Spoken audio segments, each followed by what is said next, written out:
नमस्कार, आप देख रहे हैं आपका अपना YouTube चैनल श्रीदेवी क्लासेज। आज हम बात करेंगे डिपार्टमेंट्स ऑफ इलेक्ट्रॉनिक्स के सब्जेक्ट टेलीकम्युनिकेशन के बारे में, जिसका सब्जेक्ट कोड है EL308। Basic time division time switching. इसमें डेटा को इनलेट्स के थ्रू लिया जाता है, एक रिटन फॉर्मेट में उसे डेटा मेमोरी में लिखा जाता है और बाद में उसे रीड करके एक प्रॉपर तरीके से आउटलेट्स में भेजा जाता है। इसमें इनकमिंग और आउटगोइंग डेटा को जनरल सीरियल फॉर्म में लेते हैं। डेटा को पहले राइट किया जाता है और बाद में उसे रीड आउट करने के बाद पैरेलल फॉर्म में मेमोरी में दिया जाता है। इसमें परफॉर्म होने वाले सिस्टम या कन्वर्जन कहीं सीरियल टू पैरेलल और पैरेलल टू सीरियल कन्वर्जन्स का प्रयोग किया जाता है इनलेट और आउटलेट के लिए। इसमें इंफॉर्मेशन को रियल टाइम नहीं बनाया जाता।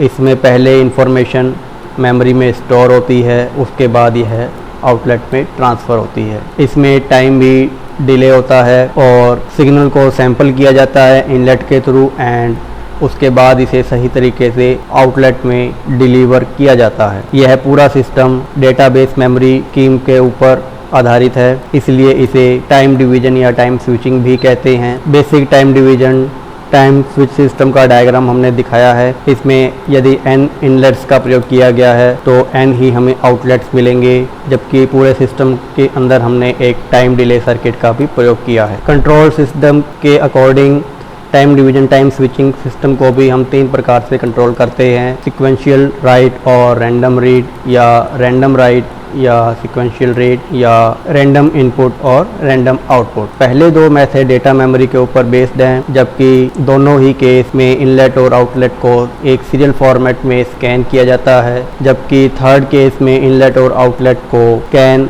एक रैंडम फॉर्मेट में किया जाता है, जबकि इसमें डेटा मेमोरी को भी प्रयोग में लिया जाता है एक सीरियल फॉर्मेट में। इसमें प्रयोग में होने वाले 2 mode time division time switch 2 operation के थ्रू कंट्रोल होते हैं। पहला है फेज ऑपरेशन, दूसरा है स्लॉटेड ऑपरेशन। फेज ऑपरेशन को हम 2 तरीके से प्रोसीड करते हैं।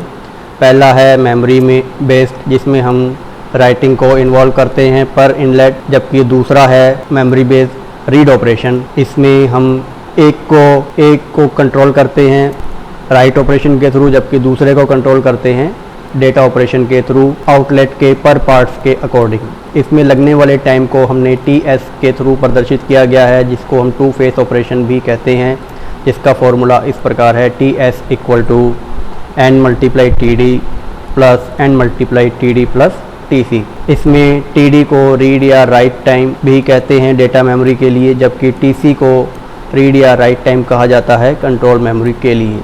यदि हमारे पास TD = TC = TM हो तो लगने वाला 2 face operation time system TS = 3n × TM होगा, जबकि इस पूरे ऑपरेशन में लगने वाला टोटल टाइम 125 माइक्रोसेकंड्स होगा। Time multiplex space switch system. इसमें हम एक्सचेंज प्रोसेस का यूज करते हैं किसी भी सिस्टम को ट्रांजिस्ट करने के लिए। इसमें हम इनलेट और आउटलेट को प्रयोग में लेते हैं एक ट्रंक के फॉर्मेट में, जो कि इंफॉर्मेशन को कैरी किए होते हैं और डेटा को भी कैरी करते हैं। साथ ही साथ यह टाइम बेस्ड डिवीजन सिस्टम होते हैं और डेटा को यह मल्टीप्लेक्स करते हैं, इसलिए इसे टाइम मल्टीप्लेक्स स्विच सिस्टम भी कहा जाता है। यदि इसमें स्पेस स्विचिंग n है इनकमिंग ट्रंक फॉर्मेट में, तो हमें आउटगोइंग ट्रंक भी n ही प्राप्त होंगे। इसमें प्रयोग होने वाले प्रत्येक फ्रेम में m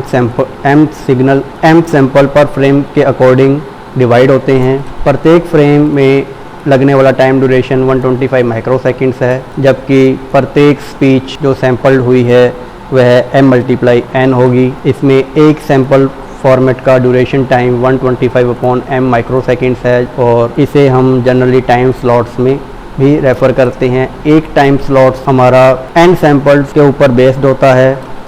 इस प्रकार इनपुट और आउटपुट स्विच सिस्टम में हम आउटपुट को भी एक साइक्लिक मैनर के रूप में स्कैन करते हैं और कंट्रोल भी करते हैं। बेसिक मल्टीप्लेक्स स्विच सिस्टम का डायग्राम हमने यहाँ पे प्रदर्शित किया है। इसमें यदि हमारे पास n इनलेट है और m फ्रेम है तो हमें n ही आउटपुट मिलेंगे m फ्रेम के रूप में। इसमें हमने बसेस का भी प्रयोग किया है। पूरे सिस्टम को कंट्रोल करने के लिए हमने साइक्लिक कंट्रोल सिस्टम लगाया है।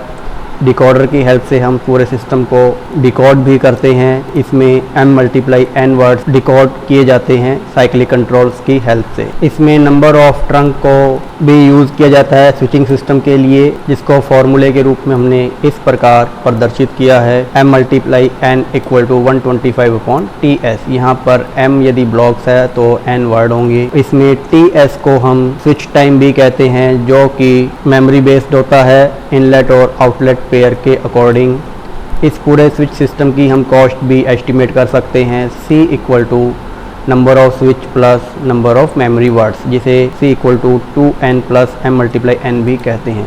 यदि हम single stage space division network की कॉस्ट अगर हम फाइंड आउट करना चाहें, उसके लिए हम mn² का प्रयोग करेंगे। Source multiplexing and destination multiplexing. Time multiplex space switch system full availability provide नहीं करता है, इसलिए हमने source multiplexing and destination multiplexing का प्रयोग किया गया है। इसमें प्रत्येक इनकमिंग ट्रंक इन्फॉर्मेशन को कैरी किया हुआ होता है।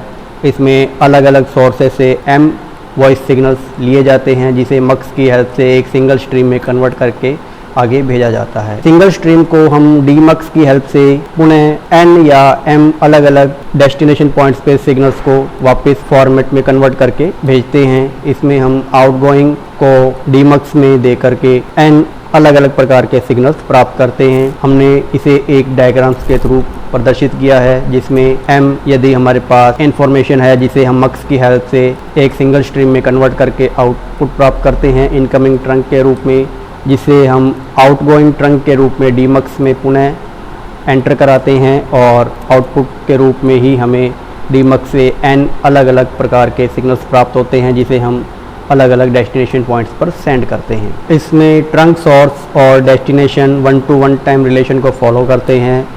सोर्स और इनकमिंग ट्रंक टाइम स्लॉट्स के रूप में भी प्रयोग में लिया जाता है, जबकि आउटगोइंग ट्रंक टाइम स्लॉट्स और डेस्टिनेशन का भी प्रयोग किया जाता है, और साथ ही साथ time slots of incoming and outgoing Trunks का भी हम प्रयोग करते हैं। इसमें सैंपल होने वाले सोर्स से प्राप्त होने वाले सिग्नल i के रूप में होते हैं, और टाइम स्लॉट्स का जब हम प्रयोग करते हैं इनलेट के रूप में, तो उसमें भी हम i सिग्नल्स का ही प्रयोग करेंगे, जबकि टाइम स्लॉट j के अंदर से प्राप्त होने वाले डीमक्स के थ्रू सिग्नल्स j फॉर्मेट में ही होंगे, जिसे हम अलग अलग डेस्टिनेशन पॉइंट्स पर सेंड करते हैं। यदि हम इसके अंदर किसी भी प्रकार के टाइम स्लॉट k का प्रयोग करते हैं इनकमिंग ट्रंक्स के लिए, जिसका यूज़ करके हम इंफॉर्मेशन को आगे ट्रांसफ़र करना होता है, तो उसमें ट्रांसफ़र करते समय पर भी हमें k टाइम स्लॉट का ही प्रयोग करना होगा। इसमें हम किसी भी प्रकार का इंटरचेंज नहीं कर सकते कि हम अलग अलग डिफरेंट टाइम स्लॉट्स का प्रयोग कर सकें। इस प्रकार यह स्विच किसी भी प्रकार से फुल अवेलेबिलिटी प्रोवाइड नहीं करता है हमें। आज के वीडियो में बस इतना ही। यदि आपको हमारा वीडियो पसंद आया हो तो प्लीज़ लाइक ज़रूर करें और शेयर करें। वीडियो देखने के लिए धन्यवाद। बाकी हम नेक्स्ट लेक्चर में पढ़ेंगे। तब तक के लिए थैंक्स।